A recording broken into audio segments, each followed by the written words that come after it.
আসসালামু আলাইকুম ওয়া রাহমাতুল্লাহ।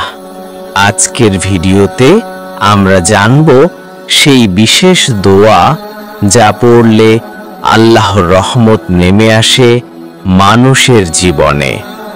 প্রিয় ভাই ও বোনেরা, আমরা সবাই জীবনে কখনো না কখনো কষ্ট, দুঃখ এবং দুশ্চিন্তার মধ্যে পড়ি। অনেক সময় মনে হয় চারপাশ অন্ধকার, কোনো পথ খুঁজে পাওয়া যাচ্ছে না। কিন্তু আল্লাহ সুবহানাহু ওয়া তাআলা বলেছেন, আমার রহমত সমস্ত কিছুকে আচ্ছাদিত করেছে। আল কোরআন মানে মানুষের জন্য আল্লাহর রহমতই হলো সবচেয়ে বড় ভরসা ও আশ্রয়। আর সেই রহমত চাইবার জন্য আছে একটি সহজ কিন্তু মহামূল্যবান দোয়া। এই দোয়া নবী করিম সাল্লাল্লাহু আলাইহি ওয়াসাল্লাম এবং সাহাবীগণ আমাদের শিখিয়ে গেছেন।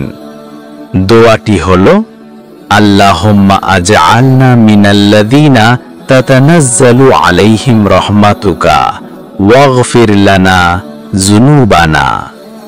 অর্থ, হে আল্লাহ, আমাদেরকে তাদের অন্তর্ভুক্ত করুন যাদের ওপর আপনার রহমত নাজিল হয়, এবং আমাদের সমস্ত গুনাহ মাফ করুন। এই দোয়া পড়লে আল্লাহর রহমত নেমে আসে, কষ্ট ও দুশ্চিন্তা দূর হয়, হৃদয় শান্ত হয়, আর আল্লাহর কাছে ক্ষমা লাভের দরজা খুলে যায়।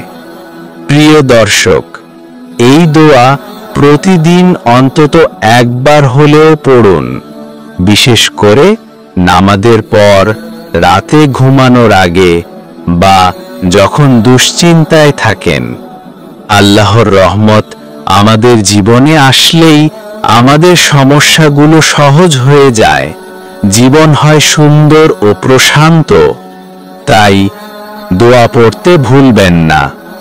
আর যদি ভিডিওটি ভালো লেগে থাকে তাহলে লাইক, শেয়ার ও সাবস্ক্রাইব করতে ভুলবেন না। আল্লাহ আমাদের সবাইকে তার রহমতের ছায়ায় রাখুন। আমিন।